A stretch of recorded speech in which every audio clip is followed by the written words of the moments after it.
ஓம் ஸ்ரீ கபிலாய நமஹ. நம்ம 15வது தசகம் கபில கீதையில் 2 ஸ்லோகங்கள் வரைக்கும் பாஷ்யம் பார்த்துருக்கோம். இப்போ 3வது ஸ்லோகத்தை பார்க்கலாம். பிரஹிருதிகத குணைகைர்நாஜ்யதே பூருஷோயம் யதி து சஜதி தஸ்யாம் தத்குணாஸ்தம் பஜேரன் மதனு பஜன தத்வா லோச்சனை சாப்யபேயாத் கபிலதனுரிதத்வம் தேவஹூத்யை ஞகாதீஹி. அப்போது பிரகிருத்தியின் குணங்களால் சாட்சியாக இருக்கிற புருஷனுக்கு களங்கம் இல்லைன்னு சொல்லப்பட்டிருக்கு. அதாவது குணங்களை தனக்குள்ளே எடுத்துக்காமல் அதுக்கு சாட்சியாக நடக்கிறத எந்த குணக்லேசங்களும் அடையாமல் இருக்கவன் எந்த களங்கமும் அடையிறதில்லை. ஆனால் அந்த பிரகிருத்தியில் ஒட்டிண்டா அதனுடைய குணங்கள் அவனை பற்றிக்கும் இல்லையா?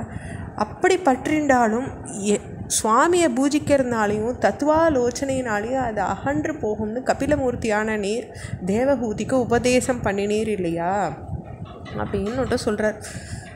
அப்போது இந்த முக்குண வடிவான என் மாய தெய்வசக்தி வாய்ந்தது, தாண்டுதற்கு அரியது. ஆனால் யார் என்ன சரணடைகிறாங்களோ அவங்க இந்த மாயையை விட்டு தாண்டுறாங்கன்னு கீதையிலையும் சுவாமி சொல்லியிருக்கார். அடுத்த ஸ்லோகம் 4வது ஸ்லோகம். விமலமதிருபா தைராசனாத்யைர்மதம்சம் கருடசமதிரூடம் திவ்யபூஷாயுதாங்கம் ருச்சிதுளிததமாலம் சீலயே தானுவேலம் கபிலதனுரிதித்வம் தேவஹூத்யை ஞகாதீஹி.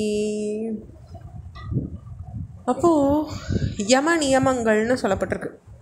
அதாவது நம்ம எப்படியெல்லாம் வாழணும் அப்படின்றதுக்கான முறைகளை நியமங்கள்னு சொல்கிறோம். அதாவது ஆச்சனம், பிராணாயாமம், பிரத்யாகாரம், தியானம், தாரணைன்னு அந்த யோக சாதனங்கள் சொல்லப்பட்டிருக்கு. அப்போ ஒரு யோக சாதனமாக நம்ம தாண்டும் பொழுது நம்ம சுவாமியை போய் அடையிறோம்.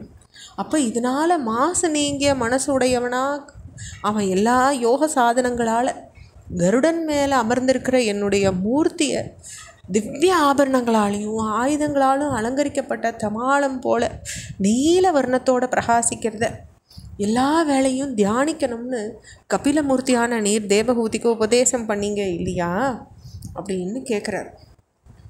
அப்போது சுவாமியை ஒரு இதுலேயும் நம்ம தியானம் பண்ணி ரமிக்கிறத தேவஹூதிக்கு உபதேசம் பண்ணியிருக்கார் கபிலமூர்த்தி.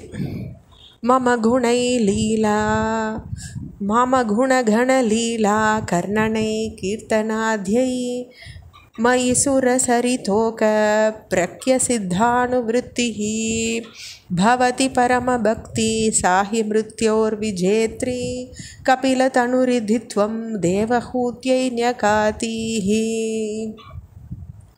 அப்போ என்னுடைய குணகணங்களையும் லீலைகளை கேட்கறதுனால மம குணகண லீலா கர்ணனை, அப்போ லீலைகளை கேட்கறதுனாலையும் கீர்த்தனை முதலியவை செய்யறதுனாலையும் என்னிடத்துல கங்கையின் பிரவாகம் போல் சித்த விருத்தியை உடைய உத்தம பக்தி அப்போ உண்டானாருது. சித்தானு விருத்தி, அந்த விருத்தியால் உத்தம பக்தி உண்டாகும் பொழுது அந்த பக்தியே சம்சாரங்கிற மிருத்யுவை வெல்றதா இருக்குது அப்படின்னு கபிலமூர்த்தியான நீர் தேவஹூதிக்கு உபதேசம் பண்ணிங்க இல்லையா? கபில தனுரிதித்வம் தேவஹூத்யை ஞகாதீஹி. ஞகாதினா உபதேசம் பண்ணுறது. அப்போ இது மாதிரி நீங்கள் உபதேசம் பண்ணினீங்க இல்லையான்னு கேட்குறார் சுவாமி.